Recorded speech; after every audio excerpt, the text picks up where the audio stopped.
Fala galera que acompanha a RCC, estamos diretamente do Couto Pereira aqui, sábado de manhã, né, nesse final de semana emendado feriado. Vamos diretamente trazer um vídeo diferente para vocês do que vocês estão acostumados na nossa página aí, nossas lives, nosso vídeo de Tchequinho, que inclusive era para estar aqui, mas por problema de saúde ele não pôde comparecer. Então eu, Matheus, estou aqui representando, espero que a altura, né, do nosso Tchequinho. Mas trouxe um reforço de peso aí pra me ajudar nessa, que é o Glauco, nosso twitteiro aí. Nosso corneta das redes sociais. E Glauco, aqui preparado. bom dia. Bom dia. Estamos aqui em um dia importante, eu julgo, entrevistando o presidente, um dia importante para a página, um dia importante para os torcedores, até acho que poucas vezes um presidente deu entrevista para a torcida. Então a gente vai fazer uma coisa um pouco diferente do que a imprensa faz, espero que vocês gostem. Bom dia Matheus, bom dia Glauco, bom dia, boa tarde e boa noite para os torcedores que vão assistir essa entrevista via RCC. Nós temos feito algumas entrevistas com a imprensa convencional nesse fim de campeonato, digamos assim, para fazer um balanço do ano, para fazer as projeções para o ano que vem. E desde o começo a ideia foi conversar com a torcida nos canais da torcida também. Então, como houve o contato da RCC pedindo essa entrevista, nós prontamente atendemos. Aqui estamos para responder todas as perguntas da RCC e, claro, dos nossos torcedores.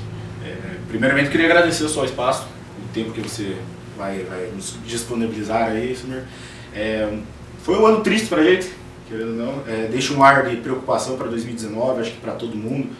Então, quero agradecer novamente pelo espaço, por se disponibilizar para responder essas perguntas do nosso torcedor e de todos nós. Eu quero deixar claro que assim, eu deixei aberto no meu Twitter, na minha rede social, para os torcedores fazerem perguntas, então teve acho que mais de 30, 40 questionamentos, muito pertinentes, alguns em assuntos em comum, você deve imaginar mais ou menos qual tipo de assunto. Também a gente deixou em aberto na página da RCC no Facebook, teve acho que mais de 70 questionamentos, alguns xingamentos, como você deve esperar. Mas aqui a gente não, obviamente, até por educação, a gente não vai nem entrar nesse tipo de atrito. Mas vamos lá então, começar a entrevista. Bom, eu vou ler exatamente como a pessoa mandou pra gente na página, senhor. Vou citar o nome da pessoa. Eu quero começar com essa aqui, ó, do Janderson Glitten Fagundes. Você estaria satisfeito com a gestão caso você não estivesse participando e sendo o principal dirigente? Caso não fosse você o presidente, e se você estivesse no conselho, você assinaria a petição por uma assembleia para discutir o afastamento da diretoria, levando em consideração a péssima gestão, e em parênteses ele colocou, segundo a enorme maioria da torcida, conselheiros, imprensa e etc. Por qual o clube está passando? Bom, é importante entender o que é a gestão de um clube. A gestão de um clube é somente o resultado dentro de campo no final do ano? Certamente não. O resultado em campo foi ruim? Certamente. Talvez nem isso. O resultado em campo no final do ano tenha sido péssimo, tenha sido muito aquém, muito distante daquilo que deveria ter sido, tanto em termos de resultado propriamente dito, como em termos de futebol jogado. Não era isso que a diretoria projetava. Então, nesse aspecto, a gestão do futebol como resultado, como futebol jogado, é claro que ela é ruim. É claro que se eu fosse torcedor e não um dirigente, criticaria bastante isso. Agora, a gestão do clube é só isso? Certamente não. E o torcedor que, de certa forma, acompanhou a gestão nos últimos anos, deve ter percebido isso. A gestão não é só futebol, a gestão é o cuidado com o patrimônio do clube, é cuidar do CT, é cuidar do Couto Pereira, a gestão é a gestão do fornecedor de material esportivo, que nós mudamos nesse ano de forma bastante bem sucedida. É, acima de tudo, a gestão administrativa e financeira do clube, que pelo menos até aqui nesse ano foi muito bem feita. Salários pagos em dia, impostos pagos em dia, todas as dívidas pagas conforme planejamento, conforme orçamento, até acima daquilo que deveria ter sido feito. Então, nesse aspecto, a gestão é boa, a gestão é adequada. O resultado do futebol ele foi ruim. Então, em primeiro lugar, é preciso entender isso. E é justamente por isso que, se eu fosse conselheiro e não dirigente, jamais assinaria aquele pedido, jamais assinaria um pedido de assembleia, que no fundo é meramente um questionamento com relação ao resultado da eleição, porque basicamente não aponta nenhuma irregularidade, não aponta nenhum tipo de fraude. É importante até esclarecer alguns pontos sobre aquilo, ainda que a análise jurídica disso que provavelmente será tentado é uma análise um tanto quanto complexa, demanda interpretação do estatuto, relação com uma série de regras estatutárias, mas é importante especificar um ponto. Eu acho que é fácil para todo mundo entender, que é fácil para o torcedor que pergunta entender, que é o seguinte: vamos imaginar que na segunda-feira ou durante a semana aquele requerimento de assembleia é protocolado. Pois bem, um direito básico que qualquer pessoa teria e que eu certamente devo ter, todos imaginam, é o direito de defesa. As pessoas estão pedindo a destituição do Samir, natural que dentro desse processo, em algum momento, o Samir seja intimado para se defender. Pois bem, pressuposto básico do direito de defesa em qualquer lugar, em qualquer instância, é saber do que você está sendo acusado. Saber o que é que te estão imputando para te destituir de um cargo. Você pega esse movimento, pega esse requerimento e você não sabe, você não identifica, não existe acusação. Então, eu vou me defender do quê? É preciso que se diga isso, é preciso que se corrija isso para que se aponte uma causa, para que se aponte uma razão. E no fundo, é importante a gente entender que não existe uma causa, não existe uma razão, porque de fato não houve fraude, não houve irregularidade, nem ou mal. Se existe algum bônus, algo de positivo para mim nesse movimento, é que ele coloca um carimbo de honestidade na minha testa. Porque se houvesse alguma irregularidade, alguma desonestidade, certamente ela estaria sendo imputada a mim nesse requerimento. Então é importante entender, o Coritiba é um clube democrático, um clube em que os presidentes são eleitos para um mandato de 3 anos, e não existe no nosso estatuto e de nenhum outro clube do Brasil e do mundo hipótese de perda do cargo do presidente, porque o resultado dentro de campo foi ruim. Então isso certamente não faz o mínimo sentido. Deixa eu até puxar nesse assunto, pegando a esteira ali, Samir. Conversei com alguns opositores teus, assim, eu tenho um trânsito entre tanto pessoas que te apoiam quanto opositores. E eles comentam isso, que a Assembleia ela é para validar o que você fez nesse ano. Realmente o que interessa, o que está sendo avaliado, é o resultado do campo. Neste caso, se for do campo, apenas do campo, você tiver que se defender na Assembleia, quais são os próximos passos que a gente vai ter? Porque essa é uma dúvida que até eu tenho. Que assim, a gente já perdeu ali, no meu julgamento, uns 10, 15 dias de planejamento, que é desde o período que a gente já não tem chance alguma nem de rebaixamento, nem de acesso. Então, nesse período, eu acho que a gente já deveria se antecipar e já estar planejando alguma coisa para o futuro. E com relação ao time, enfim, ao clube, tudo o que move o Coritiba, e a gente ainda está pensando nessa Assembleia. Ali a gente ouve falar que tem 10 dias para você se defender, de acordo com o que os opositores falam, para você se defender com relação ao resultado em campo, e dizem que isso é um argumento e uma justificativa que é válida, que no estatuto a gente sabe que ali tem uma lacuna, uma brecha para isso. O que você poderia dizer, assim, não para a gente, mas para a torcida, né? Com relação a tudo, acho que meio que se mistura o planejamento com a Assembleia e os próximos passos que a Assembleia vai dar nessa hipótese, que eu já nem julgo mais essa hipótese de ter alguma irregularidade, de desvio, roubo, alguma coisa que com certeza seria um argumento que já te derrubaria, não teria muita defesa, digamos assim. Bom, é preciso entender e é preciso explicar o seguinte: o suposto requerimento a ser protocolado, ele tem circulado aí nas redes sociais, tem circulado nos grupos de WhatsApp. Então vamos tomar aquilo como verdadeiro, como o requerimento a ser protocolado, até porque eu não vi ele fisicamente, não me apresentaram ele fisicamente. Mas vamos imaginar que o requerimento será aquele. Pois bem, se o fundamento, se o objetivo é que eu me defenda sobre o desempenho do time dentro de campo, é preciso que isso conste do requerimento, porque isso não está lá. Lá está simplesmente dizendo convocação de uma assembleia para destituir o Samir. Ponto. Não está dito que eu estou sendo acusado de maus resultados dentro de campo. Então esse é o primeiro ponto. É preciso que isso conste lá.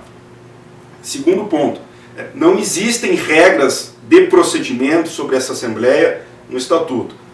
Qual é o prazo para a defesa, qual é a forma da defesa, outras questões, qual é a forma de votação, qual é o quórum para votação. Então, nada disso está regulamentado.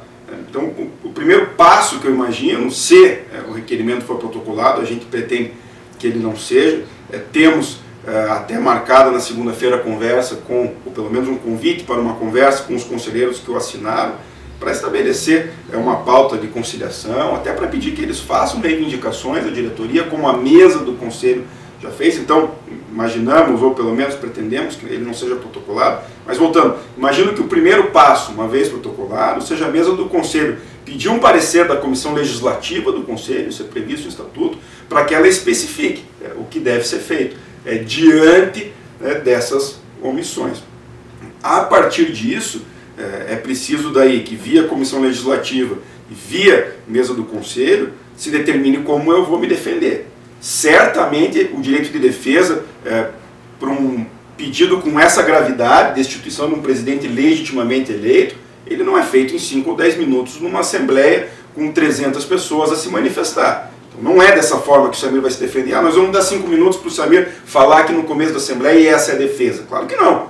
Como disse, a defesa começa por você saber pelo que você está sendo acusado. Isso não está no requerimento. Então eu imagino o presidente do conselho intimando esses conselheiros para dizer, olha, corrijam o requerimento de vocês, para dizer sobre o que ele é. É sobre o futebol? Então, como eu disse, tem que redigir isso, tem que incluir isso no requerimento, dizendo que é por isso. E aí vai se estabelecer prazo, em dias, com possibilidade de juntar de documentos, de provas, do que quer que seja, em função da acusação, para que eu possa me defender.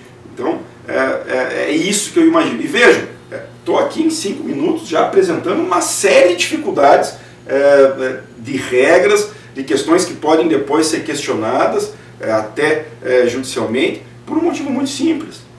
O Estatuto do Coritiba não contém esse procedimento. Isso que algumas pessoas estão chamando de recall. Teve um ano de gestão, agora nós vamos fazer um recall para ver se os sócios concordam ou não. Isso não existe no Estatuto nosso. É um mau uso de uma regra estatutária que estão fazendo as pessoas aí que bolaram esse requerimento. E é muito simples de explicar. O Estatuto do Coritiba prevê 2 procedimentos, aí sim, com prazos, com regras, com todo espaço para defesa, 2 procedimentos que podem culminar com a punição de um dirigente, que podem culminar com a destituição de um dirigente. Um deles na comissão disciplinar do Conselho. Então já existe uma comissão do Conselho previamente constituída que apura certos fatos. Normalmente fatos de menor gravidade, como quebra de decoro do dirigente ou de um conselheiro. Então vamos imaginar que eu vou numa reunião do Conselho e ofendo um conselheiro. Eu estou sujeito a responder um procedimento na comissão disciplinar, em que vou ser ouvido, o conselheiro vai ser ouvido, vou me defender, vai ter depois uma punição ou não. Casos mais graves, como desvio de dinheiro, fraudes de todos os tipos, existe um outro procedimento, em que o conselho forma uma comissão especial de 5 conselheiros destinados para apurar aquele fato. Também as pessoas são chamadas, são ouvidas, produzem defesa por escrito e depois essa comissão especial emite um parecer dizendo se o dirigente, no caso, é culpado ou não e qual seria a sanção. O conselho aprova esse parecer. Vamos imaginar que essa comissão evidencia que o presidente desviou dinheiro, diz que o presidente tem que ser destituído, o conselho aprova. Onde que entra essa regra da Assembleia Geral que estão usando agora isoladamente? Ela entra justamente para manter o controle da destituição do presidente nos sócios que o elegeram e para evitar um eventual complô, digamos assim, do Conselho quanto ao presidente. Ou, basicamente, para que o presidente seja julgado em 2 instâncias, que é uma das coisas mais básicas aí em termos de direito. Nada mais justo que a pessoa que tem o cargo mais alto no clube seja julgada primeiro no Conselho, se o Conselho quiser destituir, depois ele seja julgado pelo sócio. Então essa regra da Assembleia serve para isso, para que os sócios confirmem ou não uma decisão no Conselho num eventual procedimento de irregularidade. Quem é que convoca essa Assembleia? É o presidente do Conselho. Agora vamos imaginar que o presidente do Conselho é amigo do presidente do clube, o presidente do clube já foi sancionado, já foi culpado pelo Conselho, mas o presidente do Conselho retarda a convocação, finge que não é com ele, não quer convocar. Aí entra essa regra das 80 assinaturas. O presidente do conselho não convocou, então, mediante 80 assinaturas de conselheiros, convoca-se e faz assembleia. Mas não é difícil entender, gente. Isso primeiras aulas de um curso de direito. Você não pega e pinça um artigo isoladamente de uma lei e aplica ele sozinho. Você aplica ele em conjunto com os outros. Isso na primeira semana, uma faculdade de direito, você aprende. Então é dentro desse procedimento para imputar irregularidades, fraudes, uma vez culpado o presidente dentro do conselho, que você vai convocar a assembleia para a assembleia confirmar aquilo que o conselho já entendeu. Então é dessa forma que isso tem que ser entendido. Se esse requerimento for à frente, eu evidentemente vou, em todas as instâncias, seja dentro do conselho, seja, se for o caso, se for necessário, na justiça, para defender o mandato para o qual eu fui eleito, eu vou alegar isso. Eu vou me defender com base nesse raciocínio que, aliás, é um raciocínio que me parece um tanto quanto básico, que tem sido feito por muitos. Para não te deixar, Glauco, sem resposta, a questão do planejamento. A nossa ideia já era ter começado o planejamento, já era a essa altura ter nomes definidos, inclusive nomes de atletas que viriam para estar aqui em 2019. Sem dúvida essa questão tem atrapalhado um pouco, a gente tem que ser honesto em falar que tem atrapalhado um pouco. Você conversa com um profissional que tem uma proposta do Coritiba e tem uma proposta de outro clube, vamos imaginar no mesmo patamar salarial.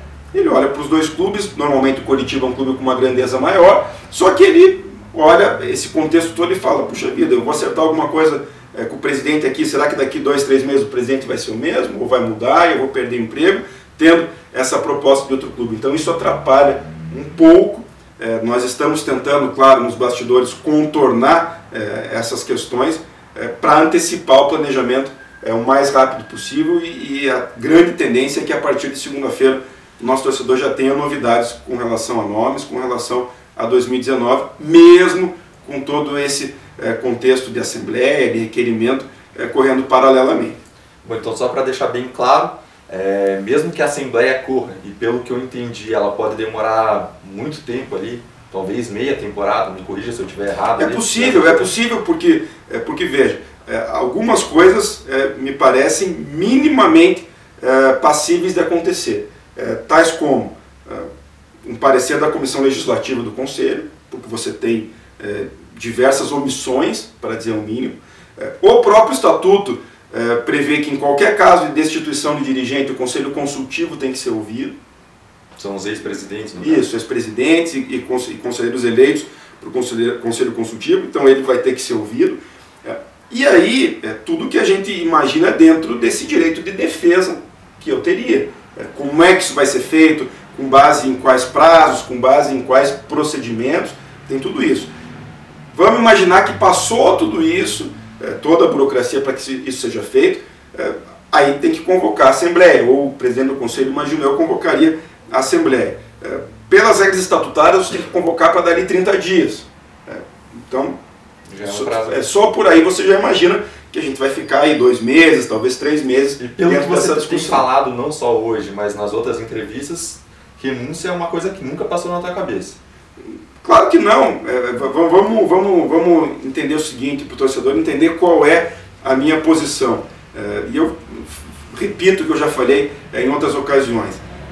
Eu me candidato a presidente do Coritiba, não por ego, não por vaidade, não por impulso. Eu me candidato com base em uma decisão de vida muito bem pensada, muito bem trabalhada. Abro mão de todos os meus afazeres. Eu tinha 2 profissões em que era relativamente bem sucedido. Abro mão de tudo isso. E aqui no clube não é remunerado. Exatamente. Aqui a gente não ganha um centavo. Normalmente até acaba pagando algumas coisas aí no dia a dia para poder, enfim, para poder exercer o cargo.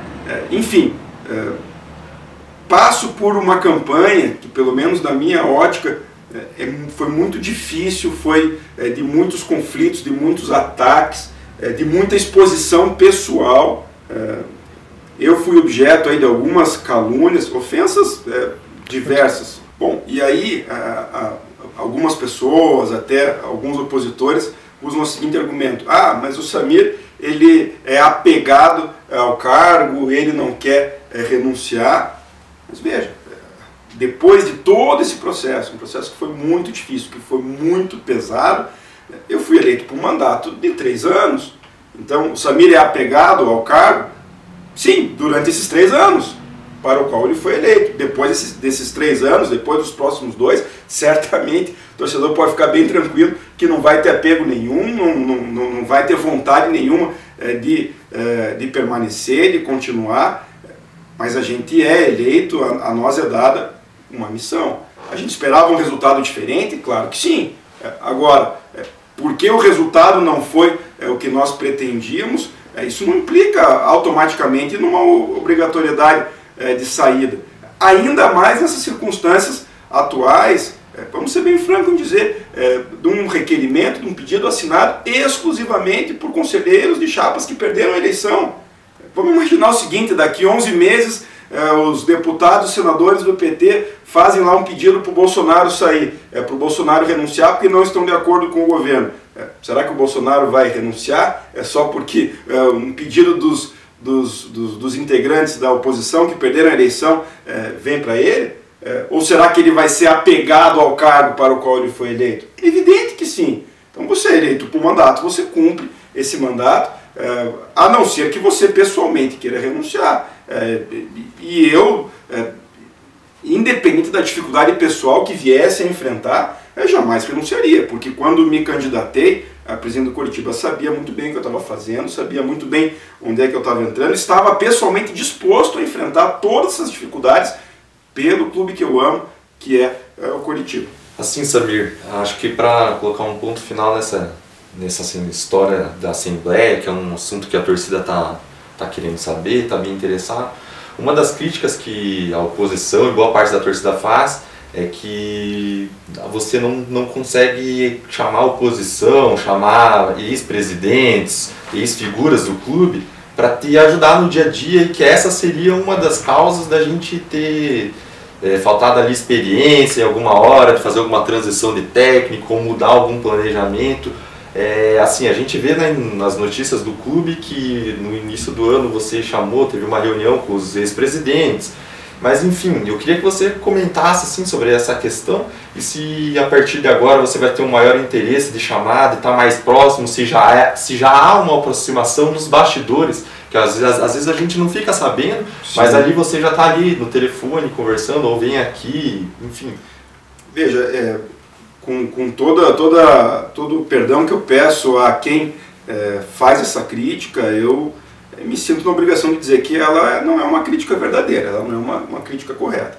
Esse interesse há e houve desde o começo do mandato, tanto é que um dos meus primeiros atos é convocar os ex-presidentes para uma reunião, isso na primeira semana de mandato. Poucos vêm, salvo engano, pela memória, apenas 4 ex-presidentes comparecem. Nós conversamos com outros separadamente, inclusive para pedir ajuda de alguns tipos, aí não vou especificar para não expor as pessoas, mas ajudas que chegaram até a ser negadas expressamente. A gente não vem a público colocar isso, justamente para não gerar mais polêmica, mas o fato é que as portas sempre estiveram abertas durante o ano. Nos bastidores nós fizemos isso, no meu entendimento, vários movimentos para trazer pessoas, nem que fosse para uma conversa, nem que fosse para dizer, olha, para uma opinião diferente, isso, está acontecendo isso, as dificuldades são essas, o que você acha, o que é que você teria feito na sua época, o que é que você faria hoje. Então isso aconteceu em vários momentos. Fomos algumas vezes à reunião do Conselho Consultivo justamente para ter, no mínimo, essa troca de ideias, e mesmo nesse momento temos feito esses movimentos, claro que daí também dentro do contexto político.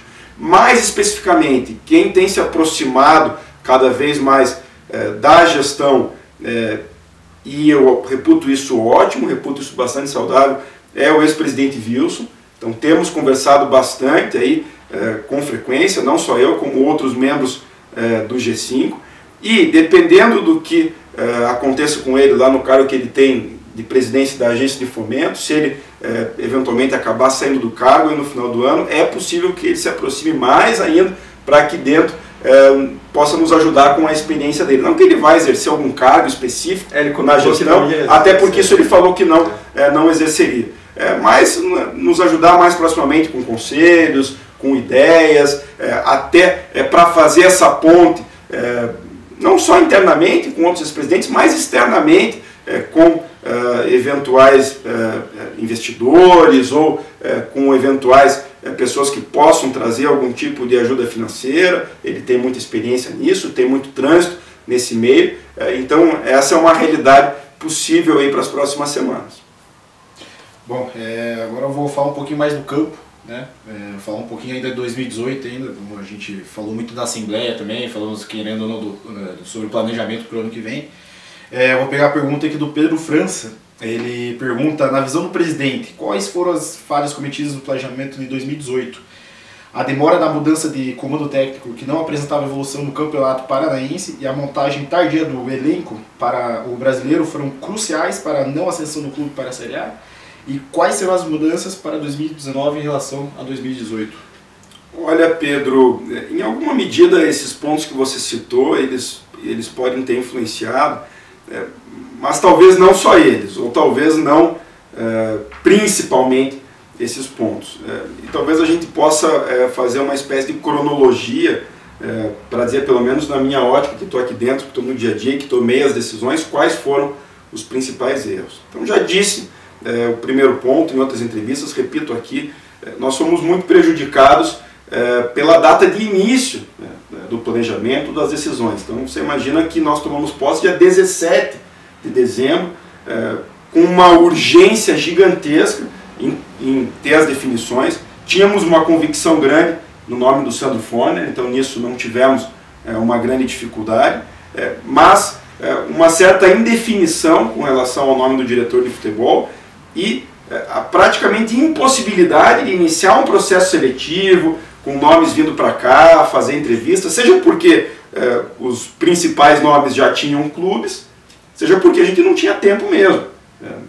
Já estávamos aí à beira do Natal, então você imagina, agora, mais de um mês antes disso, nós no final de 2018, já estamos de certa forma recebendo contatos de atletas, conversando com agentes, provavelmente o diretor de futebol está definido na segunda, já está com uma lista aí de reforços, procurando atletas, mais de um mês antes do que a gente fez lá no final de 2017. Então isso causa uma dificuldade grande em termos de mercado e por isso que acabamos optando pelo Augusto à época, alguém que estava à disposição, em quem nós tínhamos uma confiança no perfil e que conhecia muito bem o Coritiba, afinal de contas estava há 8 anos aqui. Então essa decisão foi tomada por isso e, na minha visão, prejudicada por conta da época. E, aliás, fazemos um parênteses aqui para dizer, isso é também uma defesa da mudança de data da eleição? Certamente. A eleição do Coritiba tem que ser antecipada em um mês, pelo menos, justamente para poder evitar essas dificuldades que a gente vivenciou na prática. Pois bem, assumimos com uma série de dificuldades de caixa.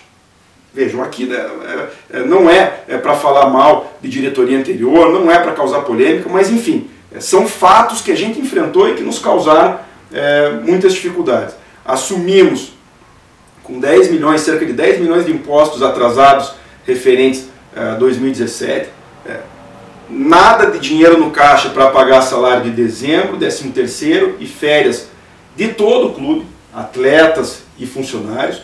Então, os nossos primeiros problemas, as nossas primeiras energias também foram muito para resolver isso. Chamar atletas para fazer parcelamentos, para compor dívida, para compor rescisão, buscar parcelamento dessa dívida tributária, justamente para que o clube não tivesse mais dificuldades ainda no ano de 2019. Então você imagine, você sem caixa, com vários contratos de atletas que continuavam de salários altíssimos, incompatíveis com uma Série B. A possibilidade de sair contratando em dezembro, em janeiro, era pequena, era reduzida. Então por isso as contratações foram poucas, por isso as contratações foram baratas. Acreditávamos que elas dariam um resultado melhor? Certamente. Não deram. É só você pegar as nossas primeiras contratações lá e você vai observar que os resultados delas em termos de produtividade, em termos de desempenho de campo, foram ruins, a gente tem que admitir.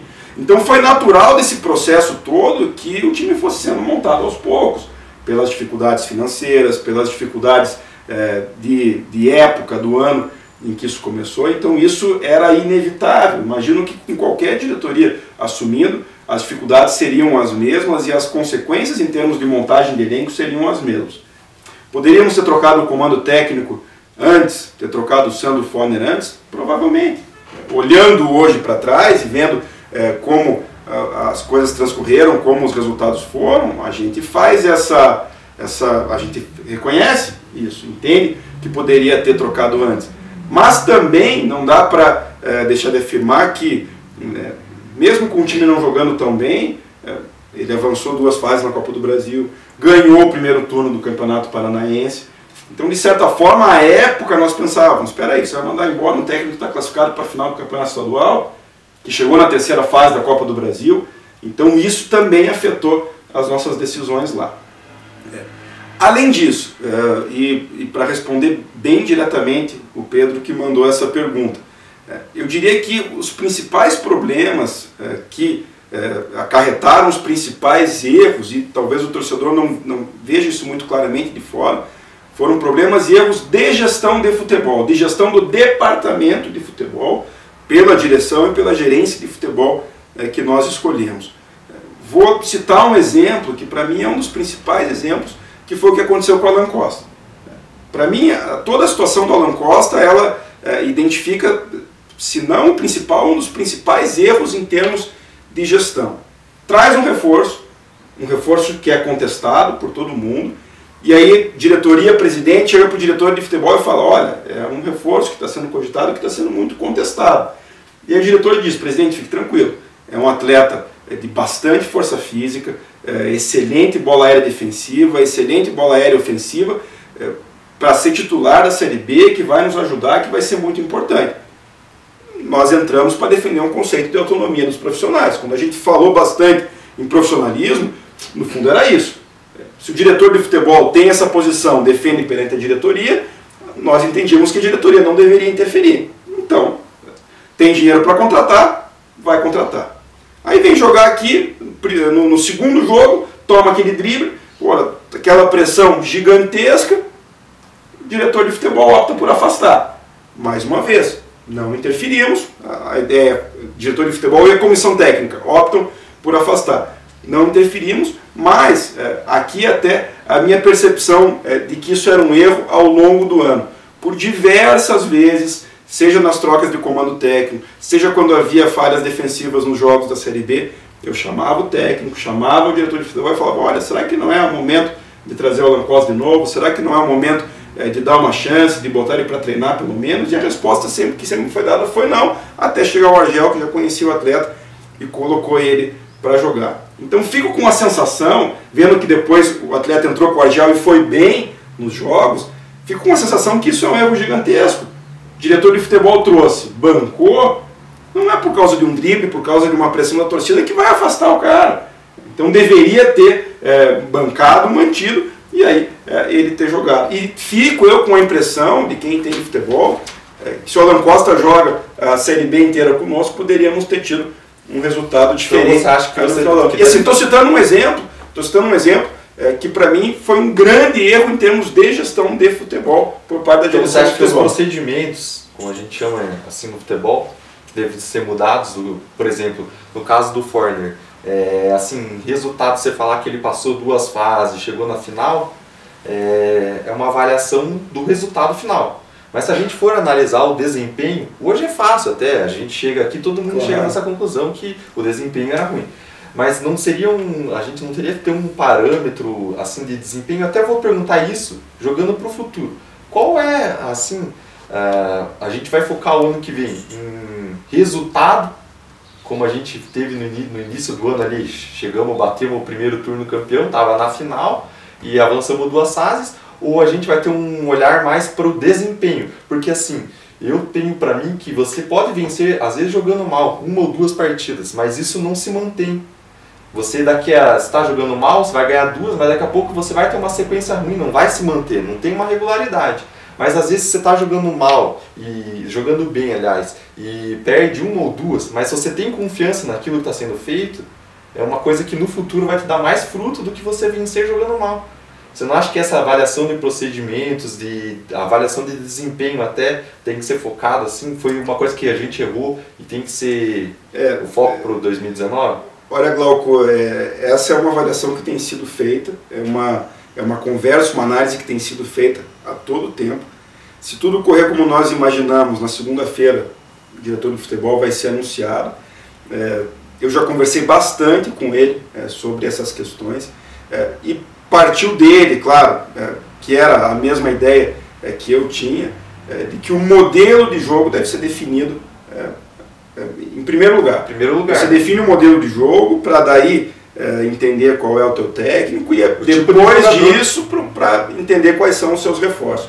E na visão do nosso futuro diretor de futebol, isso foi uma fala dele, foi uma posição dele para mim, também porque aprendidas as lições aí de 2018, na fala dele, Curitiba deve ser um clube que propõe o jogo. Para usar uma expressão aí que hoje a torcida usa, que os analistas usam. Por que o Curitiba é o clube grande do Campeonato Paranaense? Por que o Curitiba é o clube grande da Série B? Por que o Curitiba tem uma torcida muito exigente, que cobra muito? Então, antes até do resultado, o Curitiba deve ser um clube que entra em campo para propor o jogo. Eu confesso que, a mim como presidente, importa muito mais o resultado do que a forma de jogo, mas entendo também a importância da forma de jogo anteceder o resultado ou te permitir melhores possibilidades de resultado. Então, para 2019 nós partimos daí, nós partimos dessa ideia de que o Curitiba entra em campo para propor o jogo. A outra expressão aí que se opõe normalmente a isso hoje, que está na moda, que é a do futebol reativo, seria num primeiro momento descartada. Pelo menos essa é a ideia do nosso diretor de futebol. Porque a torcida, vou ser sincero contigo, ela não aguenta mais. Às vezes a gente ganhava aqui de 1-0 ou 2-1. Jogando mal. Jogando mal, vamos ser sinceros, que o que a gente ganhou esse ano não teve talvez uma partida boa, que foi contra o Londrina lá, mas também jogando reativamente. No Paranaense a gente ganhou de 2-0. 3-0 jogando, foi a melhor partida talvez, ou contra o Goiás lá, mas o Wilson também foi o melhor em campo, e é muito pouco, a gente ficava mais reativo, então não empolgava a torcida. A gente viu aí um ano que a torcida não vinha pro estádio. Eu estava falando até com o assessor de imprensa ali, o Rodrigo, antes, a torcida ela não quer só resultado. Aí a gente disputando o Paranaense e a Série B, a gente quer que o time jogue bem. Então, se você está falando que já é uma decisão tomada, que o time a partir de agora está propondo, é uma coisa que, pelo menos a mim, já me agrada. E espero que seja colocado em prática, que a gente tenha um técnico que consiga implantar esse estilo de jogo. E assim, nesse encalço, eu queria perguntar, a gente já tem uma boa parte do elenco que tem contrato para 2019. Eu sei que ainda falta o diretor e vai fazer o planejamento total. Mas assim, a gente, com pouco dinheiro, a gente vai ter que acertar quase todas as contratações. A gente não tem mais espaço. Qual vai ser a tua intenção? A gente vai começar o ano com mais jogador da base, igual a gente começou em 2018, até pelos problemas relatados que você já comentou? Ou a gente já tem uma intenção de ter pelo menos 5 ou 8 reforços? Que eu faço essa diferenciação entre contratação e reforço. Contratação foi o que você começou o ano fazendo, você agora já sabe bem qual que é a diferença que você sentiu na prática. E reforço é aquele cara que pode dar errado, mas é aquele cara que a torcida já sabe que ele vem para ser titular, ou ele vem para colaborar bastante. Eu queria que você explicasse isso para a torcida, qual que vai ser o planejamento nesse sentido. Bom, justamente por entender tanto o contexto de erros de 2018, quanto a questão financeira para 2019, é que o nosso ponto de partida, ideia da qual nós não abrimos mão, é ter aqui um diretor de futebol com experiência em montagem de elenco, do tipo de elenco que a gente precisa para 2019. Alguém cujo histórico, cujo currículo mostre que vai chegar aqui para acertar, porque já fez isso em outros momentos. Falo especificamente de uma montagem de elenco de Série B, para ter o acesso da Série B. Nessas conversas que já têm sido diversas com o novo diretor de futebol, A ideia é já, imediatamente, a partir da semana que vem, começar a prospectar e, à medida que as negociações evoluam, trazer os reforços para ter... Claro que você sempre vai ter uma margem para alguma correção de percurso ao longo do ano, mas a ideia já é ter um time próximo do time que vai disputar a Série B já agora, já em final de novembro, já em dezembro, para que esse time inicie o Paranaense. Atletas da base vão ter uma parcela de composição do elenco considerável? Claro que sim, isso foi proposta de campanha, isso não deixa de ser bom, não deixa de ser saudável para o clube. Agora, a ideia é trazer os reforços da Série B já para iniciar o ano. Isso está muito claro para a gente. Até por entender que o fator externo, a partir de agora, ele também importa. Também importa entender o que os conselheiros querem, também importa entender o que a torcida quer. A torcida quer isso. A tua pergunta reflete muito a vontade do nosso torcedor, de que as contratações definitivas já comecem, de que você traga aquele reforço, que pode não ser o jogador mais caro possível, até porque a gente vai ter menos dinheiro, mas um reforço que o torcedor fala, opa, esse cara fez um bom 2018, esse cara vem para ser titular, então a gente entende bem essa necessidade e é dessa forma que a gente vai trabalhar. Assim, só para finalizar essa questão do time do ano que vem, em relação ao orçamento, assustou muito a torcida saber que a gente vai ter quase metade do orçamento de 2018. Eu queria saber duas coisas. Você apresentou na segunda-feira o orçamento para o Conselho, ele já está definido em 45, 46 milhões, né? Eu queria saber se esse orçamento ele depende muito de venda de atleta, porque como a cota de TV vai ser bem pequena, a gente quer saber mais ou menos a composição desse orçamento, acho que é importante a torcida saber, e se ele tem a condição de aumentar. Se você vê ali, em abril a gente tem uma possibilidade de negócios, ou uma venda de um jogador, ou uma receita extraordinária, que a gente possa aumentar ali o orçamento e aumentar o plantel, ou ter um melhor desempenho, enfim. Queria que você explicasse. Bom, você resumiu bem aquilo que nós temos explicado, aquilo que foi levado para o Conselho.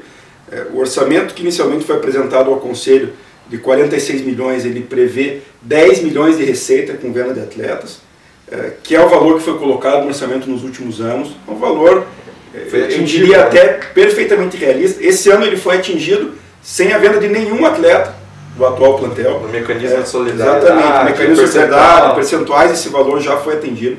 Então é bastante factível que você atinja ele ano que vem.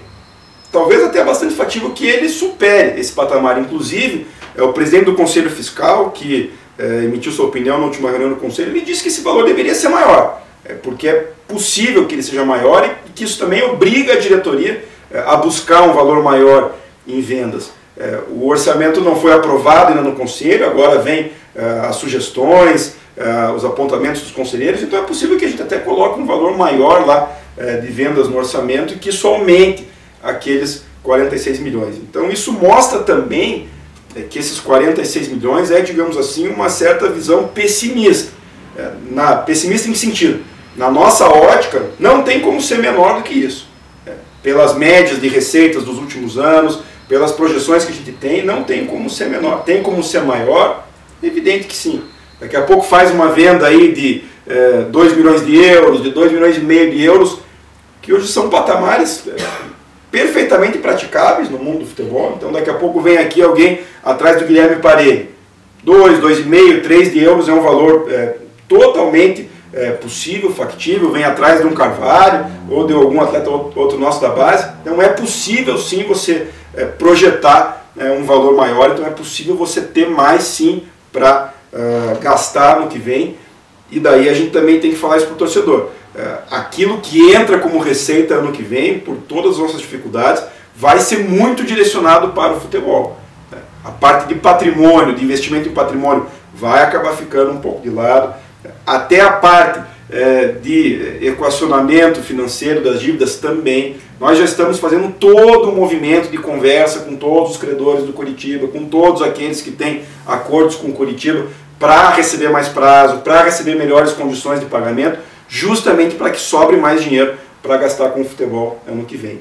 Então, esse valor de folha que a gente tem falado, 1 milhão de folha para 2019, eu poderia dizer hoje que é o valor mínimo. É o valor inicial, digamos, em janeiro, fevereiro. Provavelmente isso. Até porque os gestores do clube, quem faz as projeções financeiras do clube, tem esse dever. Se não de ser pessimista, de ser pelo menos realista. Eu não posso colocar lá que vou gastar 3 se eu só vou ter 1 para gastar. Mas esse 1 é o patamar mínimo. Pode ser que seja mais? Pode. Se a gente conseguir trabalhar bem a captação de receitas, principalmente por meio de venda de atletas, esse valor tende a ser maior. Já embalando ali sobre o novo diretor, esse aqui é do Christopher William. Ele diz aqui, ó, a escolha de um diretor de futebol é fundamental para o acesso. Quais os critérios para a escolha desse profissional? Bom, Christopher, os critérios ou o critério para nós aqui são relativamente simples e estão muito claros para a gente desde que essa questão foi colocada há algum tempo. Diretor de futebol que tenha conhecimento e tenha experiência comprovada por meio dos seus resultados nos últimos anos em montagem de elenco de Série B. Um diretor de futebol que tenha acessos nos últimos anos, ou seja, que mostrou na prática que sabe fazer isso. As conversas estão bastante avançadas, praticamente certas, faltam aí alguns detalhes, na verdade um pedido do diretor de que tivesse um tempo para resolver problemas familiares antes de ser anunciado. A gente imagina que nesse momento ele está resolvendo isso e vai ser bem sucedido, e aí na segunda-feira a gente vai anunciar um nome que é um nome que encaixa exatamente nessa descrição, que tem vários acessos aí recentemente, tem experiência comprovada em montagem de elenco de Série B recentemente, isso é indiscutível. Bom, você não vai falar sobre o nome, mas a gente já sabe, está na mídia ali, quando ele acertar, o técnico já está engatilhado ali também? Sim. Já está engatilhado. Sim. Então, agora partindo para uma questão mais da torcida, eu até comentei que nesse ano a gente teve uma baixíssima presença de público pelos fatores que todo mundo conhece. O time jogou mal mesmo quando ganhou. Eu queria que você falasse, você comentou acho que na entrevista da Gazeta, que há uma intenção de baratear, de diminuir o preço da mensalidade de sócios no setor Mauá, que é aquele setor da curva dos fundos. E eu queria que você explanasse isso e também se você tem lógico, você depende do conselho, né? Isso, eu vou explicar isso. Mas tem uma intenção de manter o valor de sócio nos outros setores e se o ingresso vai ser a mesma política que a gente teve nos últimos anos no ano que vem, porque a gente sabe que quando a mensalidade tem um valor X, ela acaba influenciando também no preço do ingresso, porque o sócio não vai querer pagar bem mais para você fazer um monte de promoção, digamos assim. Presidente, só antes da sua resposta, só vou interromper aqui rapidinho. Pegar o gancho? Porque é isso, pegar o embalo ali. A Keteriane Santos, ela questionou mais ou menos isso. Agora que ela diz aqui, ó, porque já que os patrocinadores e a renda está cada vez mais escassa, a gente vai precisar da torcida. E ela quer saber se você pensa em um novo formato para plano de sócios para o ano que vem, algum plano de família. Bom, a proposta que nós já enviamos há mais ou menos um mês para o Conselho, ela contempla a manutenção dos valores dos planos de sócios, à exceção do setor Mauá, que teria uma redução. O que é que nós imaginamos especificamente para fazer uma proposta desse tipo? Os valores eles já vêm se mantendo há alguns anos, então não houve correção há alguns anos. Nós já tivemos um índice baixo de sócios, uma média baixa de sócios esse ano, aí em torno de 12 mil, se a gente for pegar a média do ano. Então imaginamos que o sócio nosso, que o Coxa Branca, que pagou o sócio durante o ano de 2018, nesse sofrimento que foi, nessa dificuldade que foi, ele dificilmente vai deixar de pagar em 2019. Então nós dificilmente teremos uma média menor do que essa. Então esse foi um primeiro pensamento. Claro, nós dependemos não só da aprovação do Conselho, o Conselho pode inclusive mexer nesses valores. Então se o Conselho entender que deve diminuir o valor de algum setor ou dos valores de um modo geral, ele tem competência para fazer isso. Então isso não está definido, isso foi uma proposta que o Conselho Administrativo mandou e que depende ainda de aprovação do Conselho. A questão especialmente da promoção de ingressos ou do valor dos ingressos, ela tem sido analisada especialmente porque houve muitas reclamações de sócios ao longo do ano. A Central recebeu diversas reclamações de sócios dizendo, olha, eu estou aqui ajudando o clube, estou aqui pagando mensal, estou aqui acreditando, e vocês estão colocando ingresso a R$10. Então isso foi uma reclamação um tanto quanto recorrente, tanto é que por isso, e por entender que o torcedor de um modo geral não aderiu às promoções, porque o futebol era ruim, porque o resultado era ruim, etc., nós retrocedemos nas promoções. Muito provavelmente começaremos o ano de 2019 sem elas, entendendo que esse foi o cenário de fim de 2018, mas claro que pontualmente você pode fazer uma promoção ou outra, pode analisar jogo a jogo, dependendo da demanda, dependendo da situação. A pergunta da nossa sócia, só para a Keteriane. Isso, ela questiona sobre se você pensa em novo formato para plano de sócio do ano que vem. O formato, em tese, seria esse, continuaria o mesmo. Ela tocou na questão do plano família, né, que é uma questão que a gente quer introduzir com uma modalidade de descontos progressivos para as pessoas sócias da mesma família. Isso hoje está com a pendência de um parecer da comissão de sócios do Conselho.